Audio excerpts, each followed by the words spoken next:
Welcome to சாசாஸ் kitchen. இன்னைக்கு நம்ம ஸ்டைஃப்டு சமோசா பண்ண போறோம். அதுக்கு தேவையான பொருட்கள் பார்க்கலாம். ஃபர்ஸ்ட் நம்ம மாவுக்கான தேவையான பொருட்கள் பார்க்கலாம். நான் இன்னைக்கு 2 கப் மைதா மாவு எடுத்திருக்கேன். மெஷரிங் கப்ல எடுத்திருக்கேன். 1/4 கப் நெய் உருக்கி வச்சிருக்கேன். அதுவும் மெஷரிங் கப்ல தான் எடுத்திருக்கேன். 1/2 கப் தண்ணி, உப்பு தேவையானவை. இதுதான் தேவையான பொருட்கள். அடுத்து ஸ்டஃபிங்க்கு தேவையான பொருட்கள் பார்க்கலாம். ஸ்டஃபிங்க்கு தேவையான பொருட்கள் பார்த்தலாம். நான் இன்னைக்கு 3 பெரிய உருளைக்கிழங்க வேக வச்சு தோல் உரிச்சு எடுத்திருக்கேன். ஒரு 1/2 கப் பட்டாணி, ஒரு கை நிறைய கொத்தமல்லி, இஞ்சி பூண்டு பேஸ்ட் வந்து 1 டேபிள் ஸ்பூன், பெரிய வெங்காயம் கட் பண்ணி எடுத்திருக்கேன் 1, பொரிக்க எண்ணெய். அடுத்து பொடிகள் பார்த்துக்கலாம்.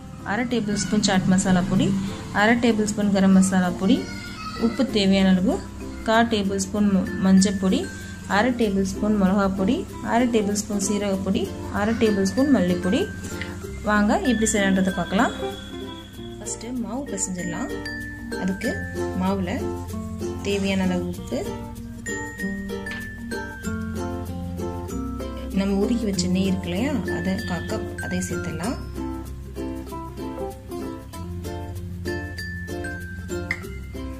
இந்த நெய் வந்து எல்லாத்துலயும் கலந்துற மாதிரி கலந்துடலாம். நெய் வந்து எல்லா மாவுலையும் கலந்துற மாதிரி கலந்துட்டோம். இப்போ நம்ம எடுத்து வச்சிருந்த 1/2 கப் தண்ணியோட சேர்த்து கொஞ்சம் கொஞ்சமாக சேர்த்து பிசைஞ்சுக்கலாம். இது எப்படி பிசையணும் அப்படின்னா, அந்த பூரி மாவோட கெட்டியாக பிசையணும். அதனால கொஞ்சம் கொஞ்சமாக தண்ணி சேர்த்து பிசைங்க. பாருங்க, நான் பிசைஞ்சிட்டேன். நான் எடுத்து வச்சிருந்த 1/2 கப் தண்ணியிலே 1 டேபிள் ஸ்பூன் தண்ணி மிச்சம் இருக்கு. நான் சேர்க்கல. அதுல எனக்கு பிசைஞ்சிருச்சு, போதும். இது அப்படியே ஒரு 1/2 மணி நேரம் ஒரு 3/4 மணி நேரத்துக்கு அப்படியே விட்டுலாம். இதுக்கப்புறம் ஒரு கடாய் வச்சிருக்கேன். இதுல 2 ஸ்பூன் எண்ணெய் சேர்த்திருக்கேன்.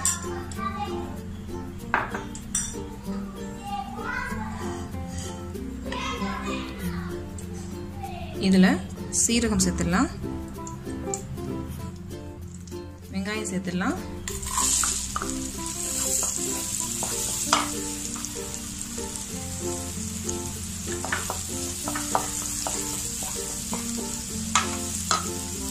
மஞ்சள் பொடி, தனியா பொடி,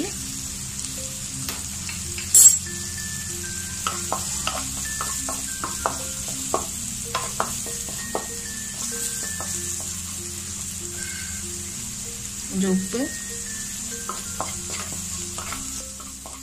வெங்காயம் கொஞ்சம் வதங்கிடுச்சு. இப்போ நம்ம இஞ்சி பூண்டு சேர்த்துக்கலாம்.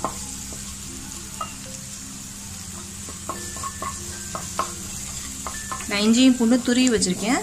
நீங்க பேஸ்ட் கூட போட்டுக்கலாம். இதையும் நல்லா வதக்கிடலாம். நான் இஞ்சியும் பூண்டு நல்லா வதக்கிட்டேன். இப்போ பட்டாணி சேர்த்துடலாம்.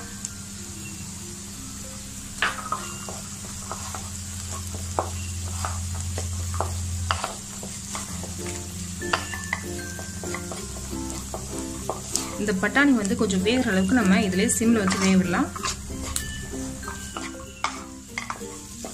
பட்டாணிலாம் வெந்துருச்சு. இப்போ மிளகா பொடி சேர்த்துடலாம். மிளகா பொடிக்கு அப்புறம் நம்ம உருளைக்கிழங்கு சேர்த்துடலாம்.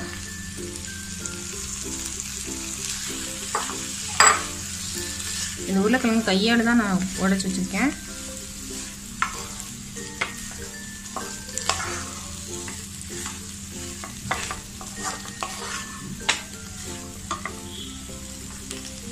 இப்போ கரம் மசாலா தூள், சாட் மசாலா, கொத்தமல்லி எல்லாத்தையும் சேர்த்து நல்லா கலந்துடலாம். ஒரு 5 நிமிஷமா வதக்கிட்டு இருக்கேன். போதும், அடுப்பு ஆஃப் பண்ணிடலாம். இதை ஆற விடலாம். பிசைஞ்சு வச்சு 1/2 மணி நேரம் ஆச்சு. இப்போ ஒரு 1/2 ஸ்பூன் எண்ணெய் சேர்த்து இது நல்லா பிசைஞ்சிடலாம். ஒரு 5 நிமிஷம் வரைக்கும் நல்லா பிசைஞ்சு எடுத்துக்கணும். ஒரு 5 நிமிஷமா பிசைஞ்சிட்டு இருக்கோம். கொஞ்சம் சாஃப்ட் ஆயிடுச்சு. இப்போ அடுத்து கொஞ்சம் மாவு எடுத்திருக்கேன். இதில் கொஞ்சம் எண்ணெய் தடவிடலாம். இதுலேயும் கொஞ்சம் எண்ணெய் தடவிருக்கோம். இதுலேயும் கொஞ்சம் எண்ணெய் தடவிட்டோம். இப்போ இது வந்து மெல்லிசா திரட்டணும். ரவுண்டா நான் ரவுண்டா திரட்டிட்டேன். இப்போ இது வந்து பாதியாக கட் பண்ணிடலாம். ஃபஸ்ட்டு இந்த மாதிரி 2 பாகமாக இருக்குது. இந்த ஒரு பாகத்தில் மட்டும் ஒரே மாதிரி கட் பண்ணிடலாம்.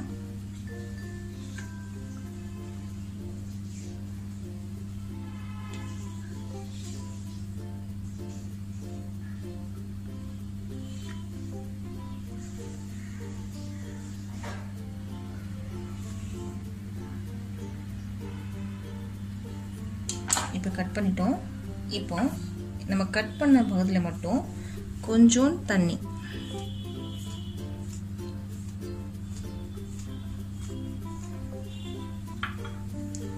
நம்ம கட் பண்ணாத பகுதி இருக்கு இல்லையா, அதை எடுத்து இது மேலே வச்சு இதை லைட்டாக திரட்டிடலாம். மேலே திரட்டினதுக்கப்புறம் நம்ம வந்து இப்படி திருப்பி போட்டுடலாம். கட் பண்ணது வந்து நம்ம ரைட் ஹேண்ட் சைடு இருக்கிற மாதிரி இந்த கார்னர் இருக்குது பார்த்தீங்களா, இந்த கார்னர் கொண்டு வந்து இது மேலே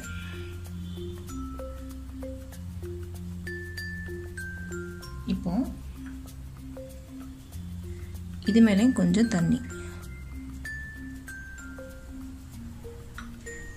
இந்த கார்னர் இருக்குது பார்த்தீங்களா, இந்த கார்னரை கொண்டு வந்து இது மேலே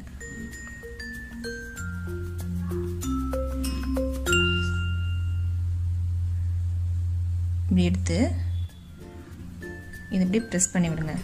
இந்த இடம் வந்து அப்படியே ப்ரெஸ் பண்ணி விட்டுருங்க. இப்படி எடுத்தீங்க அப்படின்னா உங்களுக்கு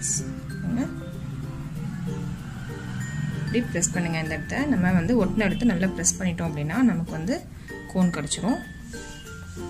பாருங்க, இதில் வந்து நம்ம செஞ்சு வச்ச ஸ்டஃபிங்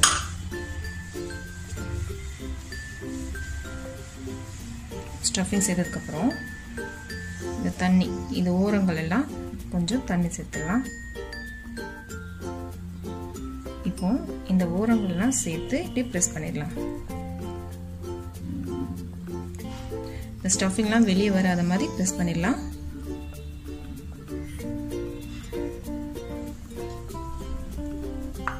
நான் முதல்ல 2 செஞ்சு வச்சிருக்கேன். பாருங்க, இப்படி எல்லாத்தையும் செஞ்சதுக்கப்புறம் சமோசாலாம் செஞ்சுட்டு அடுத்து பொரிக்கிறத பார்க்கலாம். நான் கடாயில் எண்ணெய் சூடு பண்ண வச்சுட்டேன். இப்போ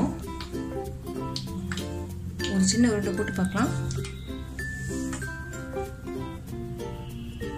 இது மெதுவாக தான் மேலே எழும்பி வருது. இப்போ கரெக்டாக இருக்குன்னு அர்த்தம். இப்போ நம்ம சமோசா போட்டுக்கலாம்.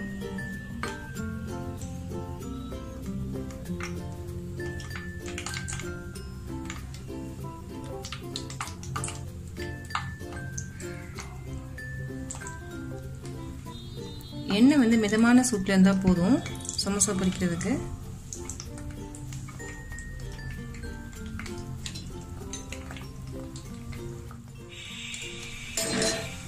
இப்போ கோல்டன் ப்ரௌன் ஆயிடுச்சு. இப்போ எடுத்துடலாம் எல்லாத்தையும்.